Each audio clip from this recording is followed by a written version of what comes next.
स्वागत है दोस्तों आप सभी का फिर से एक नई वीडियो में। दोस्तों आज का ये वीडियो दोस्तों जेकबोर्ड के दोस्तों क्लास 11th के सभी विद्यार्थी के लिए बहुत ज्यादा मोस्ट इंपोर्टेंट वीडियो रहने वाला है, ठीक है। क्योंकि दोस्तों फाइनली दोस्तों आज की इस वीडियो में हम लोग से विषय हिंदी एक्टिव, जिसको हम लोग हिंदी इलेक्टिव कहते हैं, उसका मॉडल प्रश्न पत्र 2024 का फुल सॉल्यूशन डिटेल में देखने वाले हैं, ठीक है। वीडियो दोस्तों लेट से अपलोड हो रहा है, देख लीजिए जल्दी से। एग्जाम दोस्तों बहुत नजदीक है, मात्र 10 दिन दोस्तों एग्जाम का बचा हुआ, ठीक है। एग्जाम में तहलका मचाना है, वीडियो को पूरा देखिए। चलिए बिना देरी के वीडियो को शुरू करते हैं। अधिकतम अंक आपका जो 40 नंबर का रहने वाला आज का ये वीडियो जेकबोर्ड क्लास 11 के सभी विद्यार्थी के लिए बहुत ही मोस्ट इंपोर्टेंट वीडियो रहने वाला है, ठीक है। चलिए सबसे पहले दोस्तों आपको पैटर्न समझने में आसानी होगी। हिंदी इलेक्टिव में आप सभी को बोर्ड परीक्षा में है, ठीक है। जिस प्रकार का यहाँ पर क्वेश्चंस दिख रहा है, ठीक है, और 29 फरवरी को आपका हिंदी इलेक्टिव का पेपर है, इसी प्रकार का पैटर्न क्वेश्चंस रहने वाला है। सबसे पहले खंड का अपठित बोध, मात्र 204 नंबर बिना पढ़े आपको लाना होगा। मात्र जो ये आपका दे रहा है ना अब गद्यांश, ठीक है, ये गद्यांश को पढ़ करके 4 नंबर आपको ऐसे मुफ्त में मिलेगा।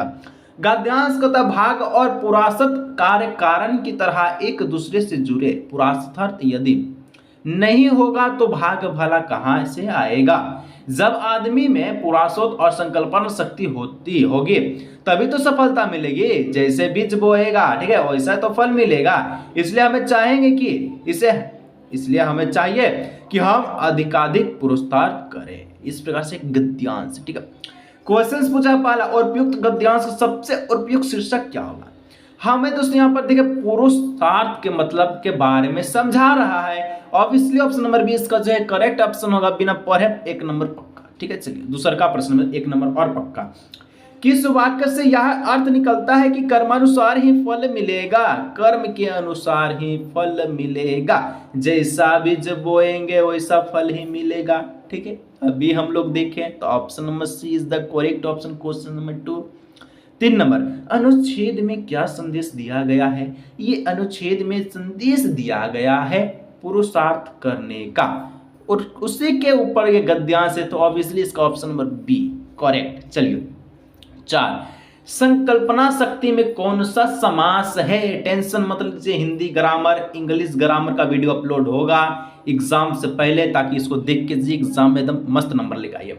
संकल्पना शक्ति में दोस्तों कौन सा समास है, तो इसमें दोस्तों आपका तत्पुरुष समास है, ऑप्शन नंबर ए हो जाएगा, ठीक है।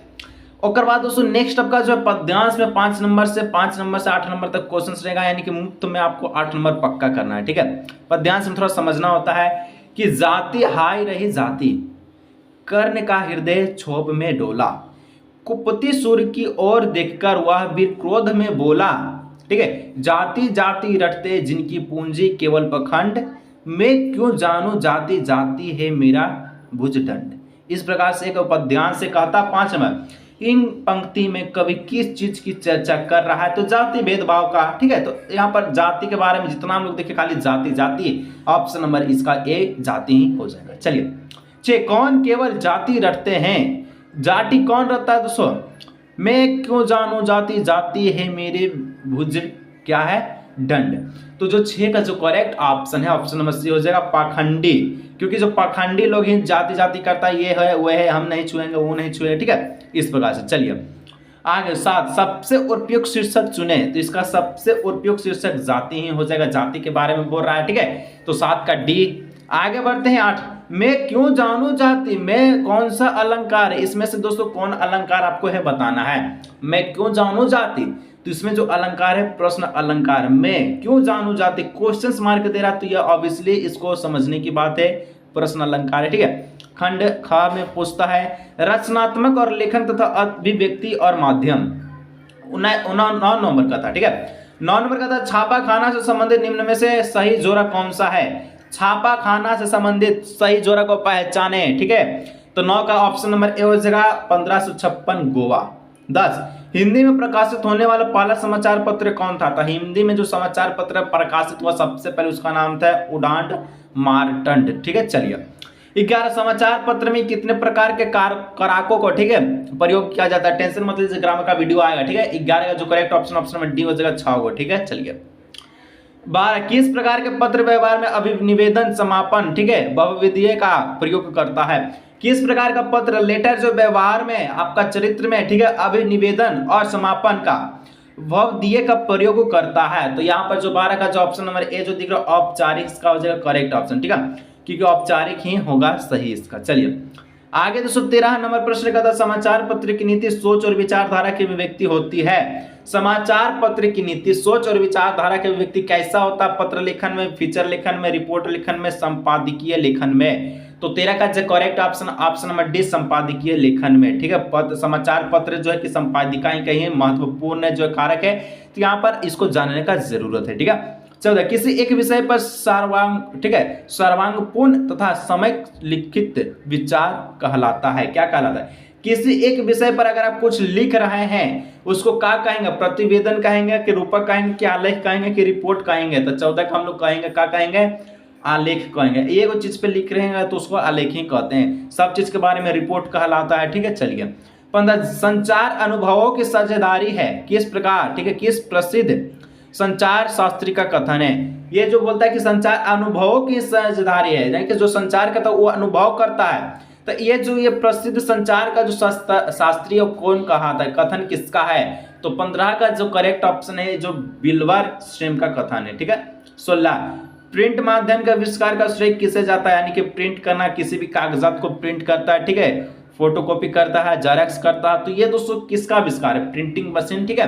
तो 16 का जो correct option option number A हो जाएगा गुटेनबर्ग। गुटेनबर्ग के द्वारा पहला छापा खाना का आविष्कार हुआ जिसको हम लोग प्रिंटिंग प्रेस कहते हैं, ठीक है। ये आप हिस्ट्री में पढ़े होंगे। चलिए 17 नंबर मुद्रण, ध्वनि, दृश्य, फिल्म आदि सभी प्रकार के संचार माध्यमों का संगम कहलाता है। क्या कहते हैं?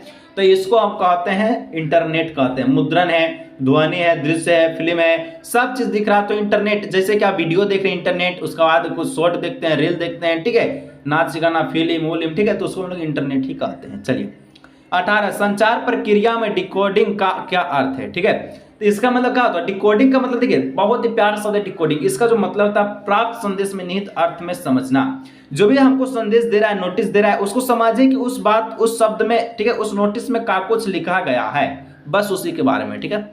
यहाँ से आपका मेन पुस्तक से रिलेटेड प्रश्न स्टार्ट हो चुका है, ठीक है। 8 गो आपका जो है अपठित गद्यांश रहेगा, पद्यांश रहेगा, ठीक है, 8 नंबर ऐसे ही करना है। उसके बाद 10 गो आपका ग्रामर है, बाकी दोस्तों आपका 19 से 22 तक, ठीक है, एक छोटा सा पद्यांश देगा और बाकी आपका जो है बुक सही रहेगा। और ये भी बुक सही है, ठीक है। बुक का छोटा सा टुकड़ा यहाँ पर उठा दिया जिसे बोलता है खेलन में को, ठीक है, खेलन में को काको गुस्सया हरि हारे जीते श्री दामा वर्बस ही कात कतर रिसाया जाति पाति हमें बर नहीं, ठीक है, ना ही बसत तुम्हारी छाया अति अधिकार जनावत याते जाते अधिकार तुम्हारे गया, ठीक है, रोहिटी करे ताशों को खेले रहे बैठी जहां तहां गवाया सूरदास प्रभु खेलइए चाहत दाऊं दियो करे नंद दुहाया। बस छोटा सा पद्यांश था। क्वेश्चन इससे पूछ रहा प्रस्तुत पंक्तियां कहां से आती है? दोस्तों पूछने की बात है, पढ़ेंगे तो काहे ना जवाब देंगे। ये तो एकदम जान रहे हैं कि सूरदास इसका लिखे थे, ठीक है, तो ऑप्शन नंबर ए हो जाएगा सूरदास। 20 उपयुक्त पंक्ति में केंद्र में क्या है? उपयुक्त पंक्ति के जो केंद्र है क्या है? इसमें केंद्र क्या है? करुणा है, वीरता है, वैराग्य है या फिर वात्सल्य है? तो ऑप्शन नंबर 20 का जो करेक्ट ऑप्शन नंबर डी हो जाएगा, ठीक है। चलिए 21 यहाँ किनके बीच संवाद हो रहा है? संवाद किनके बीच हो रहा है? संवाद मतलब दो व्यक्ति किसके किसके बीच बात हो रहा है, ठीक है, ये कर रहा है वो कर रहा है, ठीक है। तो यहाँ पर 21 का ऑप्शन नंबर सी हो जाएगा कृष्णा और सुदामा के बीच बात कहा जा रहा है जो कि सूरदास लिखे हैं, ठीक है। 22 ये पंक्तियां किस भाषा में रचित है? तो ये पंक्तियां जो है दोस्तों कौन से भाषा में है? तो ये जो पंक्ति है वो आपका ब्रज भाषा में, क्योंकि सूरदास जो है ब्रज भाषा को बहुत मान्यता देते थे, उसको उनको जो बहुत ब्रज भाषा का ज्ञान था, ठीक है, बुद्धि था, लेकिन आपको तो बुद्धि है नहीं, ठीक है। चलिए 23 नंबर कबीरदास किस काल के कवि है? तो कबीरदास दोस्तों ये आपको जानना जरूरी है कि जो भक्ति काल के कवि हैं, ठीक है, क्योंकि ये भक्ति में लीन थे कबीरदास। क्योंकि किनकी भक्ति का उपासना करते थे नीचे कमेंट कीजिएगा। देव की रचना हंसी की चोट का छंद है। क्या चोट का छंद है? दोहा है, चौपाई है, सवया है, धनछरी है। तो 24 का जो करेक्ट ऑप्शन नंबर सी हो जाएगा सवया, ठीक है। चलिए आगे दोस्तों नेक्स्ट हम लोग बढ़ते हैं तक 25 नंबर घर में वापसी कविता आधुनिक की जीवन की किस समस्याओं से सामना करती है, ठीक है, कराती है? तो 25 का ऑप्शन नंबर जो ए दिख रहा है, गरीबी से संघर्ष रहत परिवार की समस्याएं, ठीक है। 26 जाग तुझको दूर जाना कविता क्या प्रेरणा देती है, जाग तुझको दूर जाना है। तो इसमें जो कविता जो कहती है कि क्या कहती है, मोह माया के बंधन में जकड़े मानव को जगाने की, अपने लक्ष्य को निरंतर आगे बढ़ाने की, कठिनाइयों का सामना करने की, यानी ऑप्शन नंबर डी इनमें से सभी की, ठीक है। चलिए आगे बढ़ते हैं। बादल को घिरते देखा है, देखे हैं, ठीक है। तो कविता में किस महान कवि का जिक्र हुआ, बादल को घिरते देखा, तो इस जो कविता है कौन से महान कवि का जिक्र किया गया, सुमित्रा नंदन पंत, जयशंकर प्रसाद, कालिदास, महादेवी वर्मा।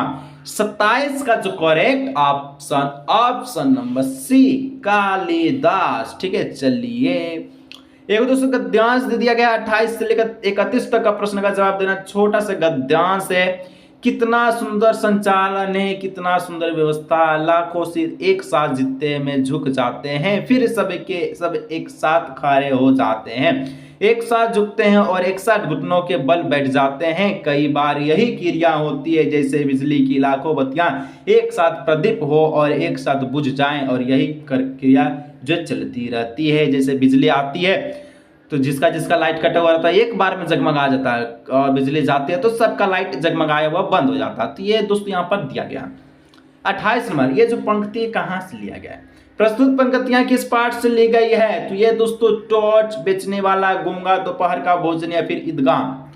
देखिए इसमें आपका जो 28 का जो करेक्ट ऑप्शन है वो ऑप्शन नंबर डी हो जाएगा, ईदगाह। चलिए आगे बढ़ते हैं। 29 उपयुक्त गद्यांश में किसका वर्णन है, तो गद्यांश में दोस्तों वर्णन किसका किया गया है, तो 29 का हो जाएगा ऑप्शन नंबर है ईद के नमाज का, ठीक है। चलिए 30 सिजते शब्द का क्या अर्थ, सिजते का मतलब क्या होता है, तो सिजते का मतलब होता है नमाज पढ़ते समय माथा टेकने की क्रिया को सिजते कहते हैं। एक प्रस्तुत पंक्तियां के लेखक है, इसका लेखक कौन है, इसका लेखक दोस्तों प्रेमचंद्र हो जाएगा, ठीक है। चलिए आगे बढ़ते हैं। आप दोस्तों यहाँ से मेनली ना गद्यांश है ना पद्यांश है ना कुछ है, आपको इसका जवाब अपने से देना है, ठीक है। दोपहर का भोजन शीर्षक पाठ में किस ऋतु का वर्णन है, दोपहर का भोजन में, ठीक है। ये जो शीर्षक दिया था ये पाठ था, ठीक है।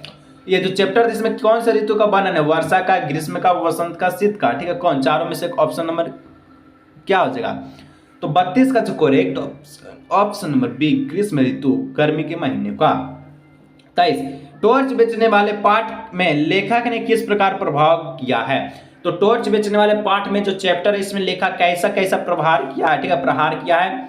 तो 33 का जो करेक्ट ऑप्शन है आस्थाओं का वाजारीकरण, ठीक है, वाजारीकरण, ठीक है। चलिए 34 गूंगे कहानी में किन लोगों ने गूंगों को बहारा कहा, गूंगे कहानी में दोस्तों गूंगा के साथ साथ कौन बहारा उसको कहा था, ठीक है। सुन नहीं सकता है तो भ्रष्टाचारी लोगों ने, आलसी लोगों ने, संवेदनशील लोगों ने, कंजूस लोगों ने। तो 34 का करेक्ट ऑप्शन ऑप्शन सी संवेदनशील लोगों ने, ठीक है। चलिए 35 नंबर 35 खाना बादोश किस विधा की रचना है, खाना बादोश याद आया, आसर याद आया, काहे नहीं करा है, ऑप्शन नंबर 1 कहानी का। चलिए 36 जिस परिवार में पिता बौद्ध, माता ईसाई, बेटी मुसलमान और बेटा सत्यधर्मी हो तो वह परिवार का एक आदर्श परिवार है। आदर्श परिवार के बारे में या किसकी अवधारणा कौन कहा है, सावित्रीबाई फुले, प्रेमचंद्र, अमरकांत, ज्योतिबा फुले। तो 36 का जो करेक्ट ऑप्शन नंबर डी आपका क्या होता है, ज्योतिबा फुले, ठीक है। चलिए आगे दोस्तों कुछ और प्रश्न है, और मात्र दोस्तों 10 दिन एग्जाम का समय बचा है, और अभी तक जो जेक बोर्ड 1 सेट मॉडल पेपर जारी का इससे कुछ होने वाला नहीं है। आप सभी के लिए बोर्ड एग्जाम 2024 के लिए सबसे बेहतरीन गेस्ट पेपर को दोस्तों लेकर आ चुके हैं, जो अभी तक बाय नहीं किया है, ठीक है। तो ये दोस्तों गेस्ट पेपर मात्र 40 रुपये में मिलेगा। इसमें 2 सेट आपको और भी प्रश्न देखने को मिलेगा, सेम इसी पर आधारित, ठीक है, जो कि मॉडल पेपर पर आधारित रहेगा। और ये जो गेस्ट पेपर इस व्हाट्सएप नंबर पर आपको व्हाट्सएप करना होगा, फिर QR कोड आपको भेजा जाएगा, पेटीएम से कीजिए, UPI से, फोन पे से, किसी माध्यम से पेमेंट को कर दीजिएगा, और आपको गेस्ट पेपर व्हाट्सएप पर मिल जाएगा PDF फॉर्म के रूप में, ठीक है, जिसका नाम ताल का गेस्ट पेपर है, ठीक है। तो जल्दी से व्हाट्सएप कीजिए, क्योंकि एक से कुछ नहीं होने वाला, एग्जाम का नजदीकी समय है, ताल का मचाना है, जरूर बाई कीजिएगा। चलिए 37 हुसैन की कहानी अपनी जवानी किस विधा की रचना है, हुसैन की कहानी अपनी जवानी ये कौन सी विधा की रचना है, ये जो विधा है आत्मकथा की रचना है। चलिए 38 अंतराल भाग 1 में संकलित हुसैन की कहानी अपनी जवानी में हुसैन के जीवन की अवस्थाएं का वर्णन करें। युवा और बुढ़ापा, बचपन और युवा, बुढ़ापा, बचपन और बुढ़ापा, यहाँ पर क्या इसका जो करेक्ट ऑप्शन हो जाएगा? तो यहाँ पर अंतराल भाग 1 में दोस्तों बोला गया था, क्या बोला गया था? तो इसमें जो इसका जो करेक्ट ऑप्शन है बचपन और युवा का। ठीक है, आगे दो और प्रश्न बचा है कि विष्णु प्रभाकर रचित आवारा मसीहा किस महान साहित्यकार की जीवनी है? ठीक है, किसके बारे में है? तो ये शरत चंद्र चट्टोपाध्याय के बारे में है। चलिए अंतिम प्रश्न है, आखिरी बार। चलिए, शरत और महेंद्र को जो घर में पढ़ाने के लिए आने वाले शिक्षक का क्या नाम था? शरत और महेंद्र के घर में पढ़ाने वाले शिक्षक का क्या नाम था? टीचर का क्या नाम था? अघोरनाथ, अक्षय पंडित, ठाकुरदास, सुरेंद्रनाथ। तो इसका 40 का करेक्ट ऑप्शन अक्षय पंडित। तो दोस्तों यहाँ पर मोस्ट चूंकि मॉडल पेपर था, बहुत आसानी से हम लोग इसको अच्छी तरीके से सॉल्व किए। वीडियो में मजा आया, लाइक सब्सक्राइब जरूर कीजिएगा। गेस्ट पेपर को वाइक करना चाहते हैं जिसका नाम तलका गेस्ट पेपर, जल्दी से इस व्हाट्सएप पे नंबर पे व्हाट्सएप कीजिए, कॉल मत कीजिएगा।